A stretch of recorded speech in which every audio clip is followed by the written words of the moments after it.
Welcome to Single Parent Success Stories, a podcast designed to inspire single parents. Here you'll find resources from self-care to finances to parenting and everything in between. Discover what it takes to thrive. Let the stories inspire you to what is possible.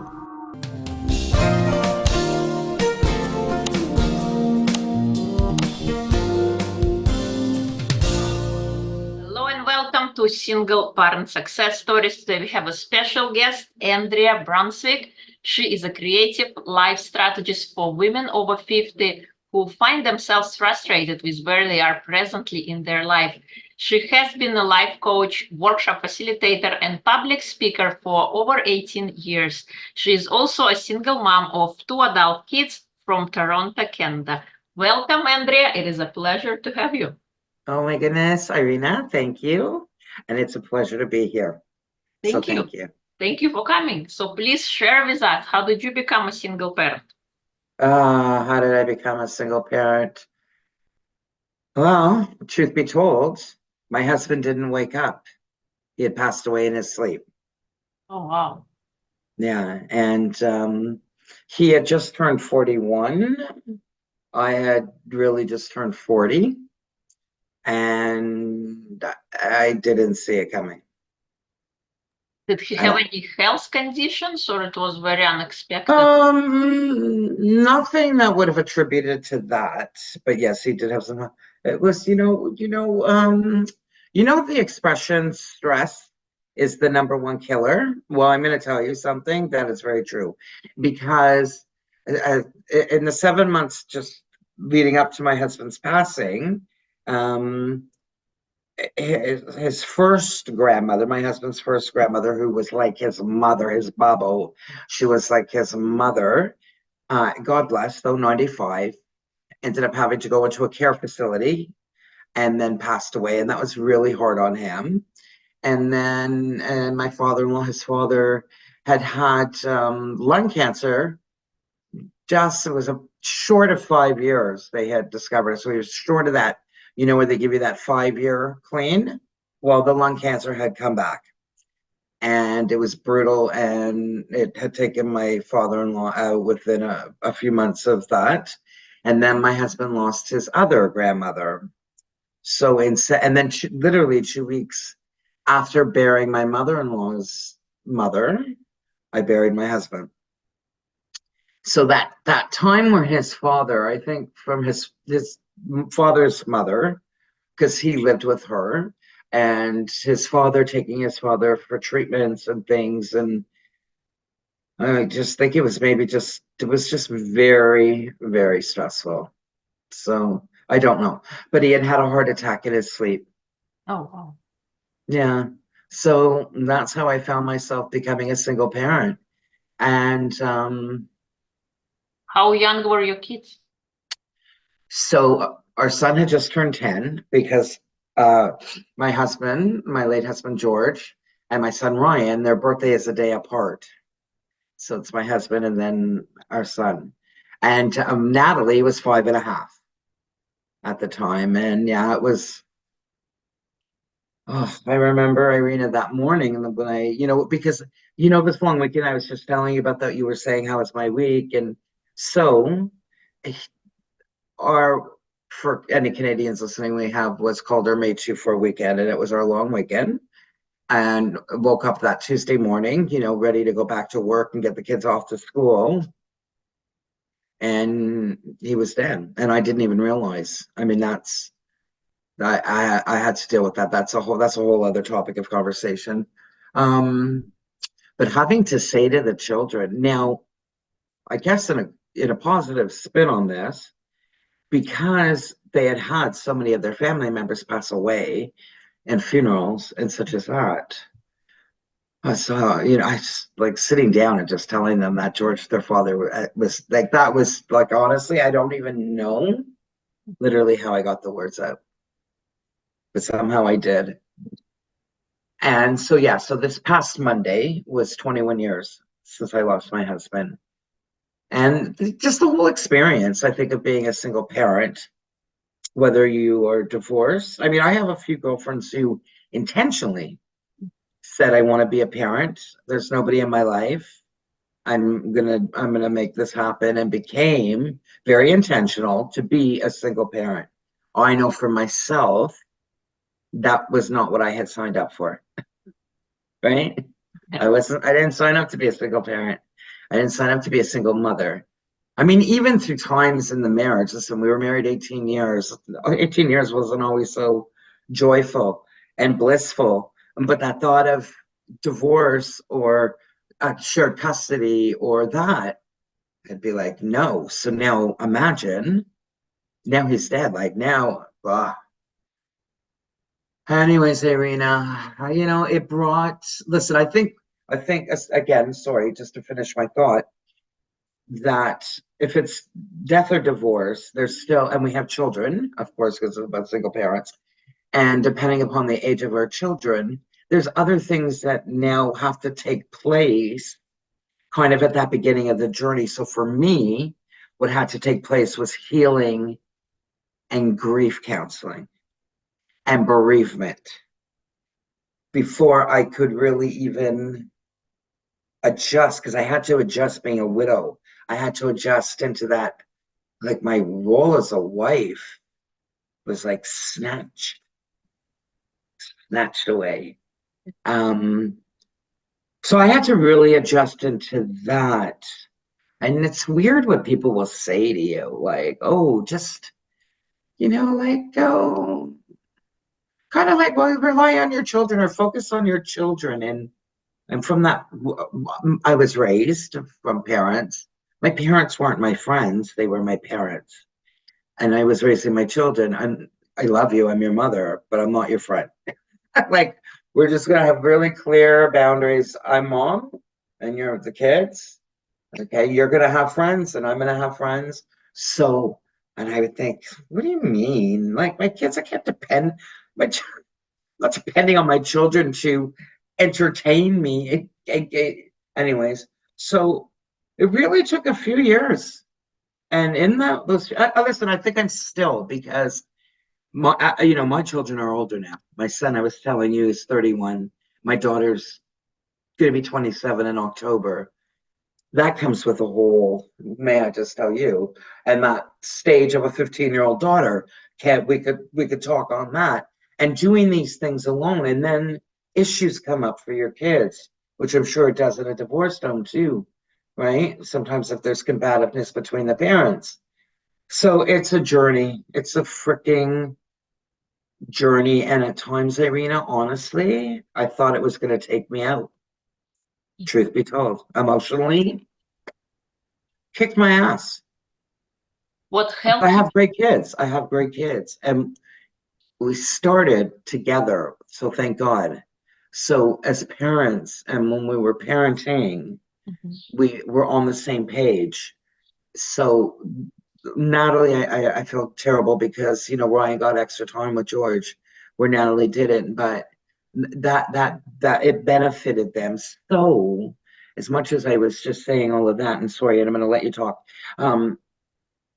That part was easy, if that makes sense to you, because of the humans that I was blessed with. Of course. Yeah. But what helped you during those times? I'm sorry, would you repeat that? What helped you to keep on going? What helped? Oh, what helped me? Really? Okay.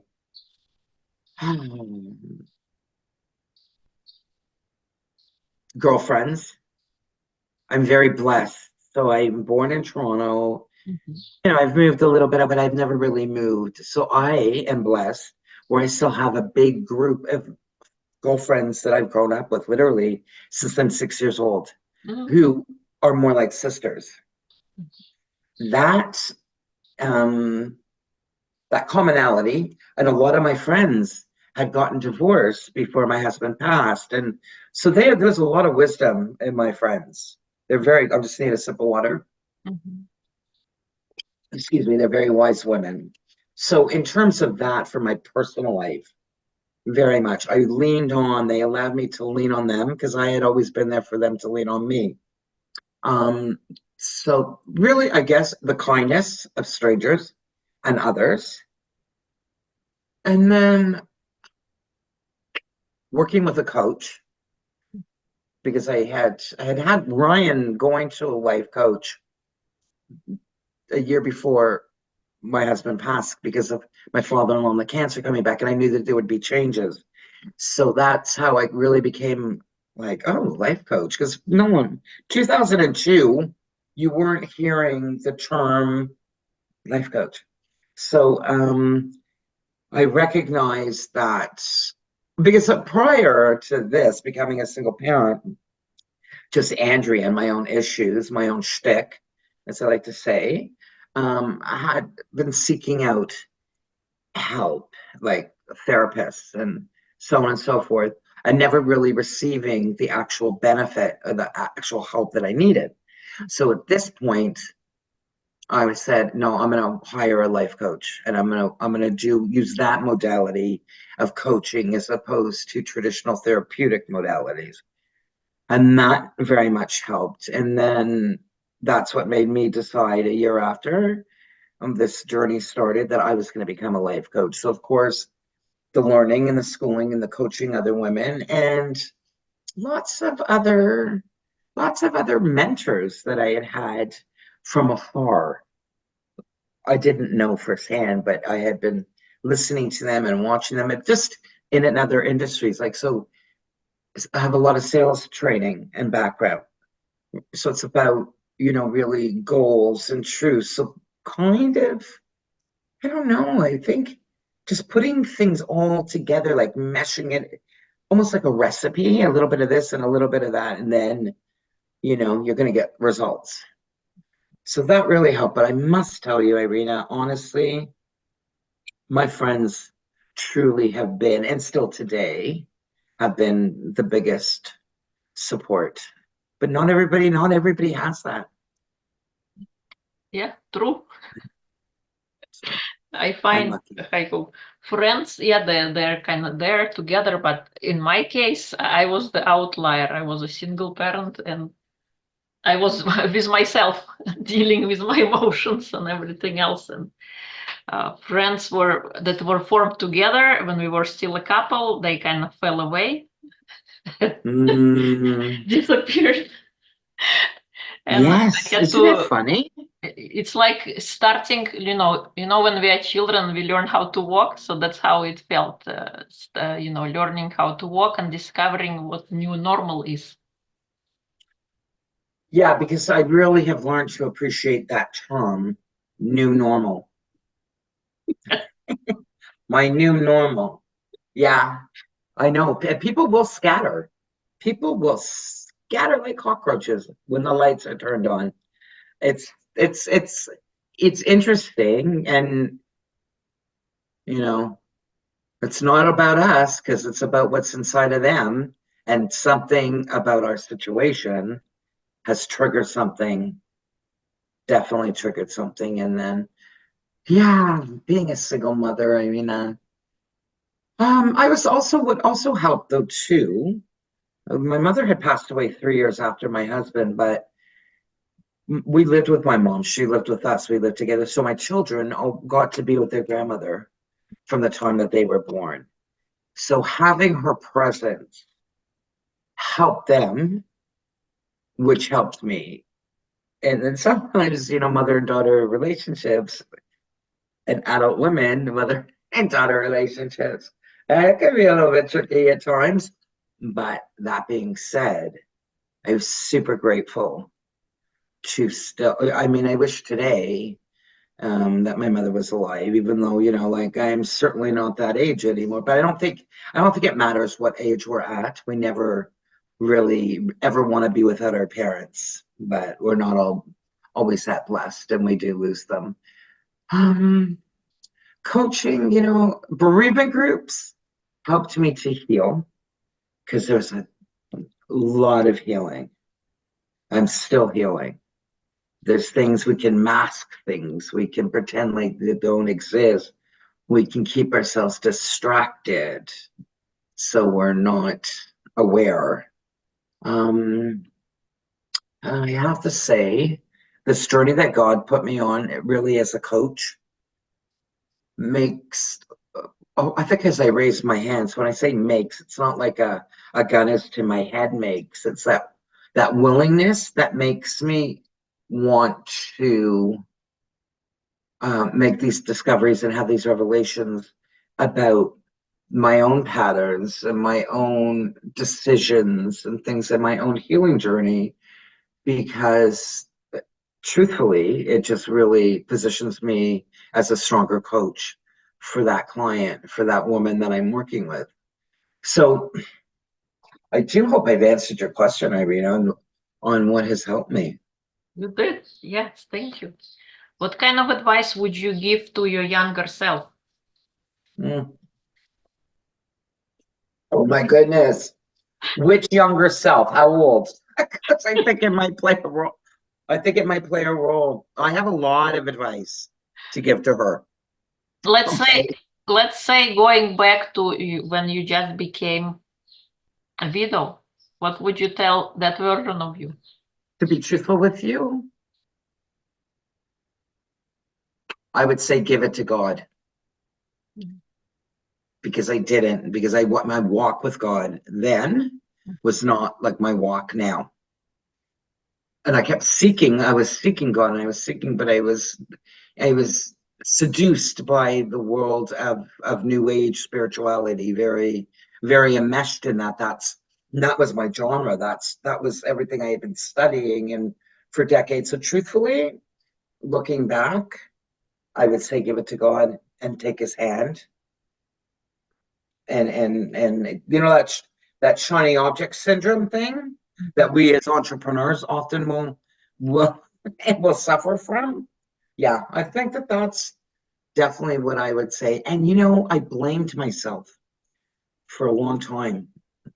It's almost like I cursed my husband, because 2 weeks before, it was that evening after we buried his other grandmother.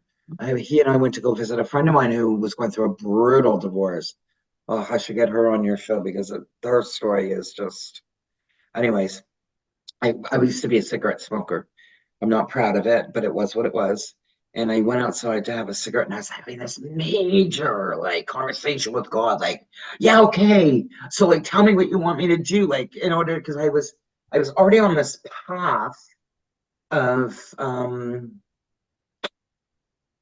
wanting to acquire a specific type of success in a specific business. And you know how we as humans become really challenged with time because we think it's everything's supposed to be on our time, forgetting that no, we don't control time. Anyways, I was having this major discussion, yelling. I don't understand. What do you want me to do, God? Like, am I going to be successful in this marriage? Do I have to leave this marriage? Like, what? Like, I used to. I don't want to put this on other people, but I used to be a big blamer for my own thoughts and my own feelings and my own emotions. It was much easier. My mother pissed me off. Oh, George did this. So you don't, right? So, anyways, I had that conversation with God and I forgot about it. And then literally 2 weeks later, my husband passed away in his sleep. So I would say to Andrea, you did not kill your husband. And that argument that you had with God and those questions that you were asking, those are normal, Andrea. And that had no control over your husband's destiny. Yeah. So walk with God, talk with God, don't let go of God because he's not letting go of you. Hand it to God, and you didn't kill George. And that's truly what I would say to her, my truth. Yeah. How did your journey, or when you became a widow, did it change your career in any way? Well, I was doing just prior to my husband passing, I was selling snowbird insurance, for people that like to go south in the winter so I was selling that. And that's a seasonal thing. And I went on unemployment insurance for my very first time ever in my entire life. But then when George died, and I got left no life insurance because we were really shitty planners, poor stewards of our money. And honestly, in your 40s, like you just don't anticipate that. So I had to take that first year off because honestly, I was a mess. And if I would have been asked any type of questions regarding that gap in my time, because I didn't have a job to go back to, right? So it would have meant, and then it left me feeling like, well, who do I want to be when I grow up? And I didn't know. Like, and friends had come over very early on after George's passing, actually. And one of my friends who I had actually met in a specific business, and we became very good friends. So, you know, what happens when the girls are getting together on a Friday night and you're having a glass of wine and you're talking? And so they were like, so what are you gonna do, Andrea? And I said, I don't know. But what I do know is I am not gonna market anybody else's product. If I market anything, it's gonna be me. And I swear I had no idea what that even meant. Like, I don't even know what I'm saying. It must be the wine. Anyways, so I took this first year off, but then I knew I had to go to work. I had no money. I have my two kids. How many times can you say to your kids, no, we don't have the money? So there was a career exploration workshop through an agency here in Toronto that I was able to partake in for 2 weeks, and it was wonderful. And that allowed me, because I have a diverse background. I'm an artist and I have sales, and I was going to be a social worker. So it's like, it's why I'm like, I don't know. I don't know who I want to be, what I want to do. So, anyways, I did this for 2 weeks, and and that's the coaching industry was starting to really solidify itself in places. And I thought, oh my goodness, it felt like I went to a dressmaker and she made this dress that fit me perfectly because of the industry. And when I looked to see what I had been doing up until that point in other businesses, or especially in sales, and having to recruit and maintain and encourage, so I was like, oh, and Dr. Phil was a big influencer for me. Okay. When I'd watch a show, I would answer before he would. And then his answer, I'm like, I just said that, Dr. Phil. Like, talk to my TV because you could hear me. Oh, I just said that, Dr. Phil. Don't you know that? You're just repeating me. So, yeah. So that's when I decided. So I started to get certified, and yeah, I became a life coach because I wanted to be able to help. But funny enough, I had to go. I didn't have to go, but I did have to go to the psychiatrist who did bereavement work with young spouses. And it was my first session. And he says to me, well, you know, Andrea, I see you as a grief counselor. And I lost my shit on him. I said, what? I don't think so. I'm not having this death define my whole everything, right? Okay. So just to get you up to speed, probably about my third year of coaching at this point, all these women, not like a ton, but a nice handful amount of new clients that were coming to me being referred. Well, yeah, why were they being referred to me? Because they had just become a widow and they were young, like me. So as much as I wanted to resist, but I don't do grief coaching, so I will work with you, usually about after your first year, where I'm not there for that. I mean, of course, I'm there for somebody in that immediate crisis, but that's not really where I want to be. Because what happens with grief, and it can probably happen in divorce, because that's a grief all on its own, it's a loss, is where you kind of get stuck and you don't know how to move yourself forward, because that takes a whole now shift of paradigms, and we really need to make new beliefs for ourselves and get some new thoughts happening in the war zone up here, as I call it. I love that, the war zone.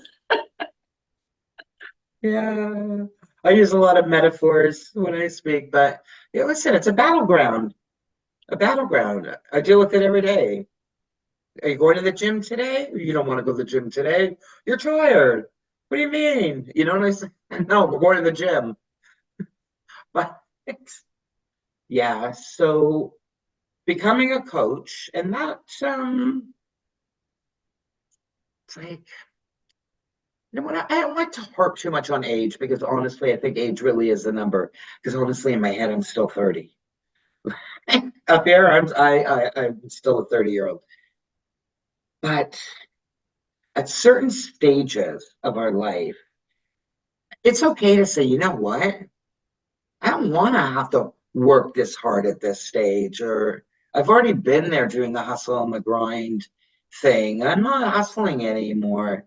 And it's okay to do that. I don't know if you found this in even in your entrepreneurial journey, but when you became a single mother, all that white noise and the chatter around you and throughout these amount of years, it has really taken a toll on me at times. Can I share a story that I think maybe? So when it was that time, so my kids started to experience things. So when Ryan was just coming out of puberty, how are we doing for time? Because you know you can speed me up if need be.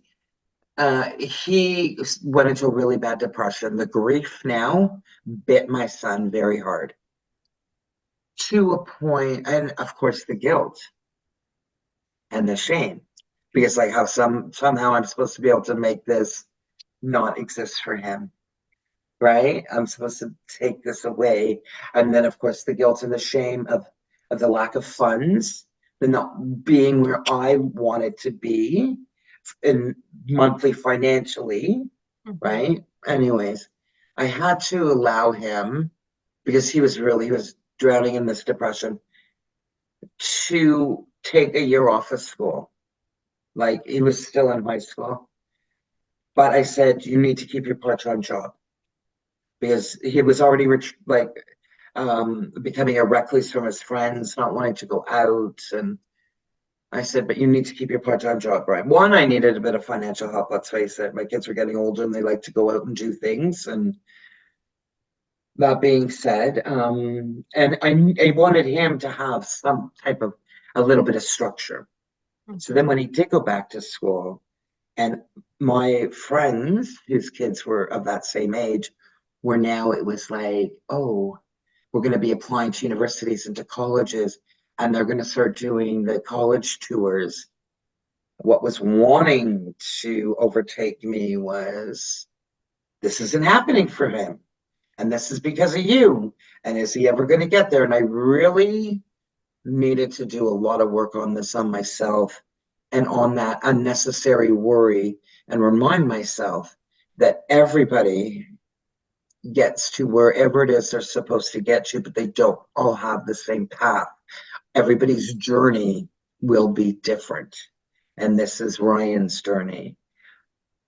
And it has nothing to do with me or how I felt inadequate, right? Because those inadequacies that I was feeling were mine, and it's not fair now for me to dump that on my kids, right? So, but I really was struggling with that for a while because, you know, we would get together, this group of friends. We had been friends since elementary school, and we would get together like every 6 weeks. You know, and everybody's doing the chit chat about their kids and their families and their husband, and the ladies are talking about which universities that their kids are getting acceptance letters, and then I could keep that smile. I think we talked about this in a pre-interview call about that mask. I think I'm a good poker player if I wanted to learn because I could put that mask on, but inside, and that's the thing. We get caught up in narratives and stories and our poor me talks, but that's not really the stuff that is really bothering us. That's the distraction from getting to that real stuff so that you can get to those roots and so that those roots can be transformed. Totally. You're so right. What do you think is the most important trait to instill in a child? What's the most important Trait. trait? I have a few that kind of sit at the same level. Okay. So, gratitude Mhm. and recognizing that things are a blessing no matter how ugly or painful, and kindness to yourself. Kindness to yourself. Because the world isn't always going to be kind to us. And we're not always going to hear what we need to hear. So true. Yeah. Yeah. Yeah. Yeah. And to your earlier point, about blaming, I think we spend a lot of time self-blaming and self-negating, and like you said, in our war zone, causing ourselves more unnecessary headache that for the things that never gonna come to realize. And sometimes I call it, we feel, I don't know if you felt like that, but we feel like that we have to fill the shoes of both parents because our kids are missing out, but our kids didn't know. Well, in your case, they did, they didn't know any different. This is all they know. You are all they know, and we sometimes go into these tangents that is not really helpful or beneficial, and driving ourselves crazy as a result. You know, I'm so glad you said that because, and I don't know if you can relate to this, but yes, I definitely, especially not so much with Ryan, but as Natalie got older, because she was a little bit like Ryan, both my kids are very much me. Yes, and they have a lot of their father in them.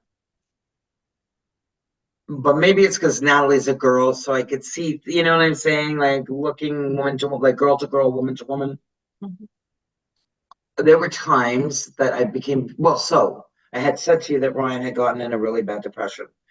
So Natalie had just started high school, grade 9, and it was a Friday night, and she went to the local community center and was walking home with two other friends, and they were hit by a car.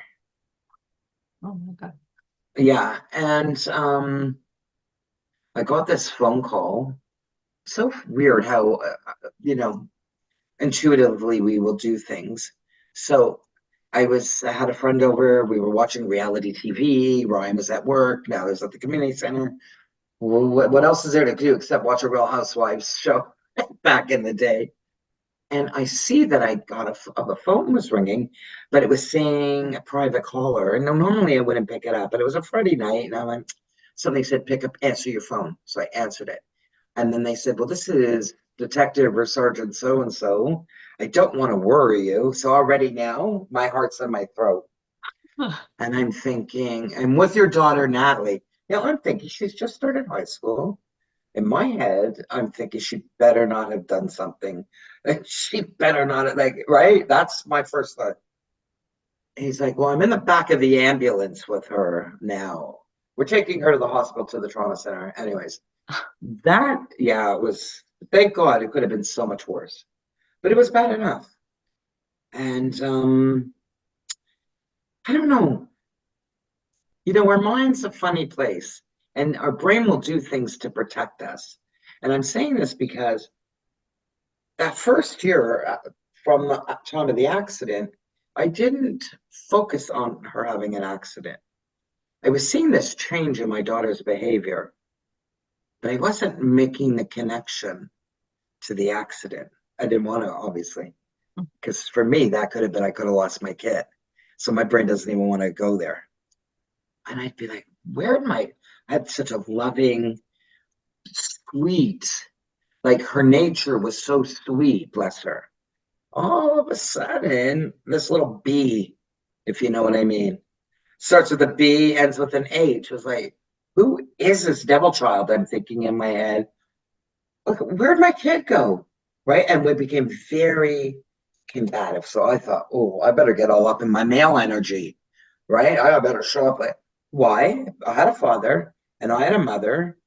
I feared both of them because they were both strong people, but there was a difference with my father, right? So I did think I had to step into, sorry, I made a long-winded thing. I did have to step into that role like a father, and as I thought. But what happened was it made things so much worse between my daughter and myself. That only came about, she was sent, so I started a lawsuit, and they sent her to a neuropsychologist to have testing done to see. And it was a few months after that first year from the accident, they finally called me with the findings, everything they received. And when they told me what my daughter, my baby, was suffering from, I felt sick. So there again, mom guilt, mom shame. Oh my God, Andrea, look at how you were treating your daughter. Look at this. And this is what your baby's been suffering with. I'll tell you, this single parenting, if it wasn't set out intentionally, like I said, a few of my friends did. And I'm blessed. I have a lot of friends who went through wonderful divorces. Like, honestly, they're better off divorced, and they both are better parents. And I can't say seamless because I don't care, because I know their children are older now. So even for the kids of my friends who went through and formed like a healthy divorce, healthy co-parenting, the kids, there's still issues. Of course. Sometimes issues can come much later that we don't really expect, or they could happen in an instant, in a 3-second interaction, then carry them for the rest of your life, and you would even think that it's as an inconsequential in the moment, and you wouldn't even remember that this caused Exactly. that. How is it No, possible? exactly. Right? Because life is always going to happen to us. And one thing in life may trigger something else that happened so long ago. Yeah, I don't know. This thing called humanity and being a human, it's really challenging. It's really challenging at times. Yeah. Speaking of that, what kind of advice would you share with single parents who are just stepping onto the journey of single parenting? And you can share from your perspective, like what was necessary for you, how you became a widow and what happened.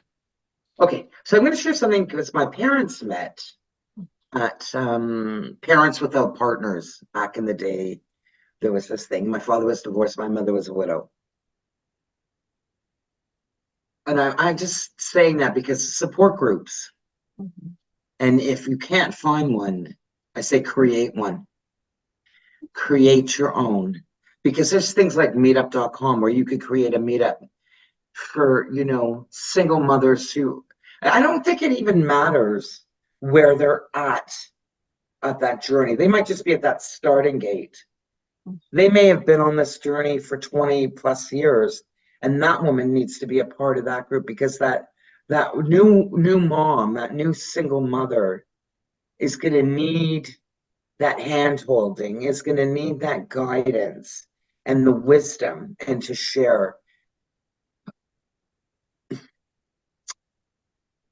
I know this is hard. It's hard for me. And if things are hard for me, it doesn't mean it's only hard for me. It's hard for the majority of us, is to feel it's okay to be vulnerable and to trust, because let's face it, there are wolf in sheep's clothing out there. But take the risk. Just take the risks, because the payoff could be so huge and filled with lessons and blessings, and good lessons and bad lessons and ugly lessons, but the importance of learning them and pass it on. Don't isolate. Just, even though isolation, I feel, is a very important thing and it's necessary at different, depending on where we are, what season we're at. It is a very necessary thing, but reach out, reach out to people. It's you know what? Listen, I don't care if somebody's died or if somebody's separating or just got a divorce. The majority of people don't know what to say. We're not sure of what to say to that person. So sometimes those people are going to feel uncomfortable and may not approach you because they're not sure if they're being intrusive. Am I intruding on them? So don't think that people don't want to be there for you, because we can really tend to go to that victimhood, right? So it's okay. Like, and it's okay to say, I'm having a really hard day. It's okay that I feel like going for a pack of cigarettes and never coming home. Bye, kids. Mom's going to the variety store. And those thoughts are okay.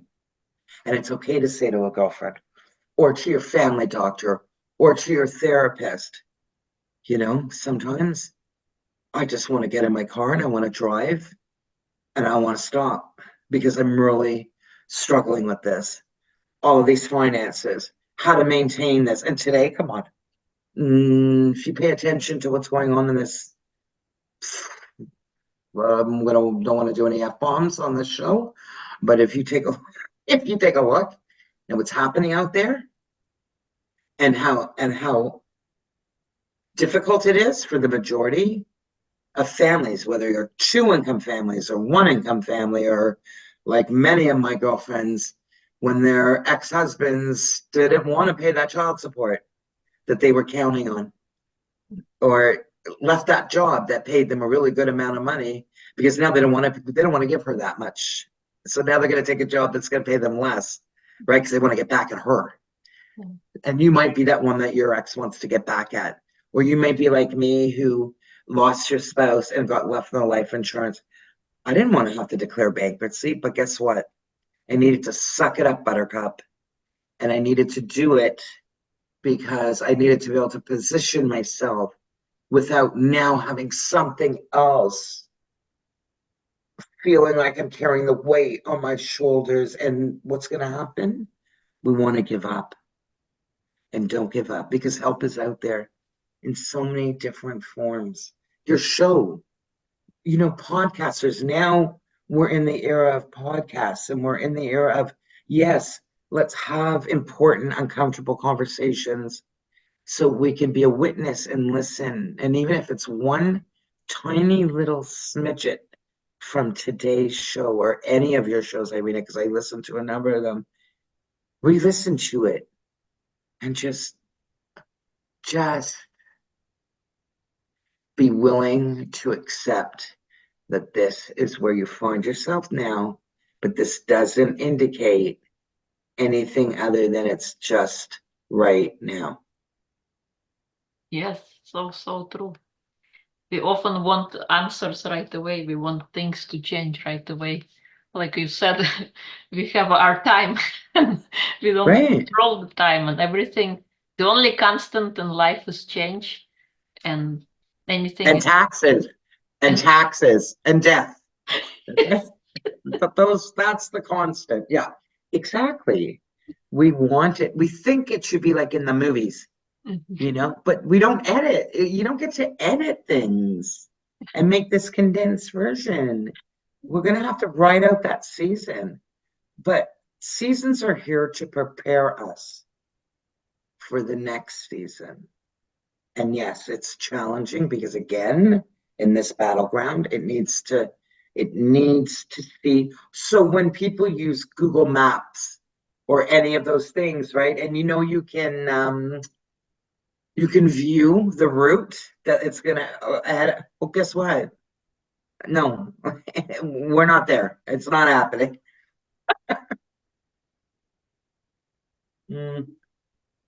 Yeah, I love that analogy. Any fun projects you're working on that you like to share?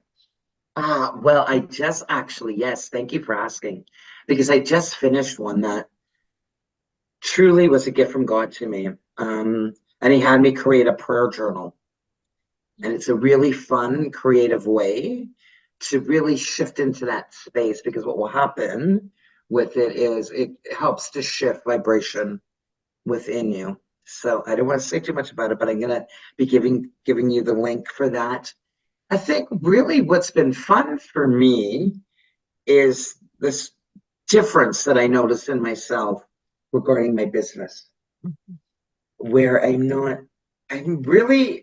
had to, my own journey as an entrepreneur. I mean, that's a whole other story, and all of that. But this time around, because I've started and stopped and forced and tried to brand this way and rebrand that way and do this and do that. And for a little over a year now, there was a time, oh yeah, I think it started at the beginning of 2023. I was going hard. I think I was hustling again, but in a different way that I thought it wasn't a hustle, but it was that same feeling. And God said, Andrea, I want you to stop. I want you to stop. I want you to rest. I need you to stop. And I did. And then towards the end of 2023, he said, go. So I was like, okay. And then I had a really long, honest conversation with him. And I said, I really want you to be my employer. I don't want to employ myself anymore. I'm really looking for you. I know you have an assignment for me. You have many messages that you want me to get out, that you're using me on the vessel. So I think I shared this with you. I said 2024, I'm going to be very intentional about really upping the ante and wanting to speak on platforms. And then I discovered that need a guest podcast group on Facebook. Boom. Explosion, phenomenal group, phenomenal podcast hosts. I can't begin to tell you the amount. So that really are my fun projects, because through that, I'm following the assignment this time. I don't want to be a rebel. I was a rebel for so long. I was so disobedient. I was that wild child. I was that rebel. I was like, no. And I've grown up in that aspect. And now I want to be obedient and share my message and see where God's taking me. But he took me to that prayer journal that I cannot, if I can, because I don't want to make this all about, not all of us do the whole God thing. And I get that. But I have found myself that this is where I'm at now, because for a really long time, I knew God, as I said, but I knew him. I would say I had God in my own definition and understanding. I didn't know his word. So 2021 started to change me. He said, literally in January, this could be your year of unlearning, Andrea. Okay, whatever. And then he had me learn some things. And what he's having me learn now is his word, the Old Testament and the New Testament. Mm-hmm. So he gave me this assignment to create this prayer journal. So picture it. In the middle of the page, there's a big heart. And you put your scripture, your personal scripture in the prayer journal. I've given, I think, 9 of my own personal scriptures that he's given to me. And I put it in. So it's really to help, because I come to understand that the word of the Father is like a seed. It has to be planted and it has to crack in order to get the roots. Okay, but how do you do that? And it was something that, okay, I just thought, you have to do this, and how do you do it? Well, he showed me. I take my scripture, whatever that scripture is that I'm going to work on that day, and I really want to meditate on. And then you make these, it's all drawn out for you in this journal. And there's these, what I call thought bubbles. You're going to meditate on that, and you're going to see, like, okay. So for me, the very first scripture that hit home was Hosea 4:6. My people have perished for a lack of knowledge. And when I heard that, it was like, you're perishing, Andrea. You're perishing. You're spiraling. You're not going the direction what you want. So my thought bubbles would be, this has turned my life around. It is you would put these down that are going to help to get out whatever is in you. I'm so grateful for this scripture. It really helps on a vibrational level. Everything is frequency, everything is vibration, and everything is energy. It is going to help to increase that. It is also a way to make your thoughts very intentional. So whenever you want to focus on the blame, whenever you want to stay in that place of victimhood, it takes you out of that and it brings you back into the connection with God, into the promises of His Word, into whatever that scripture means for you, into it deepening into your heart. When that happens, it now manifests in here into this 3D reality in which we all partake in. So, and it's a way to, because I have that artist, I mean, that you get out the colored pencils, get out your colored markers, make things colorful, scribble and doodle. It's a beautiful, and it's called Stamp It on Your Heart. So you stamp the word on your heart and it takes place. Listen, our subconscious is filled with so much stuff that we have no idea, and we need to reprogram. So those are my projects, Irina. Thank you for asking. Awesome, awesome, wonderful. It sounds exciting. The It podcasting is. and the journal, I think it's beautiful. Step on your heart. That's interesting name. Yeah. Yeah. You know, it's funny. You don't know where you're going to be. It's like that day I woke up and my husband didn't. I never saw that coming. Mm-hmm. I didn't see that day in 2021 when I heard You're Here to Unlearn. I didn't see this. You and I, as of the very beginning of this year, I had never heard of you. And it really is amazing when you let go, and you start to trust, what happens? So true, so right. Thank you. If people would like to connect with you, learn more about you, where would they go? So presently, you can find me on the social media network. So on Instagram, it's Andrea Brunswick. On LinkedIn, it's Andrea Brunswick. Unfortunately, not my Twitter, sorry, I don't do that. My Facebook, and I haven't posted anything yet on what is it, TikTok. Those are different. So on Facebook, it's Andrea Julia Brunswick. And on TikTok, it's Andrea.Brunswick. I don't know how that happened, but I don't know if I pushed something and I didn't realize it when I was setting it up. But so they can connect with me there. Um, I'm going to provide you with the links. So I'll provide you with my Calendly link if anybody wishes. Again, I want everybody to know that it's not a sales call. Mhm. So, I mean, if that's something that you feel after that you would like to have with me, absolutely, please just ask. But that's not something I'm going to be telling you. It's for them for 30 minutes. They're going to bring their most important thing that they're really struggling with and they're really looking to have a breakthrough with or in. And I will also, a link will be provided for you for the PDF for Stamp It on Your Heart. Irina, this was just phenomenal. Thank you. Thank Thank you. you so much. Thank you. It was a pleasure to have you. It was an absolute pleasure to be here. You're making a difference Thank you. for parents and for women everywhere. So thank you. Thank you for being obedient. Thank you for creating this space and this platform. Thank you. I couldn't have done it with wonderful guests like yourself to come and Isn't it? Thank you. Yeah.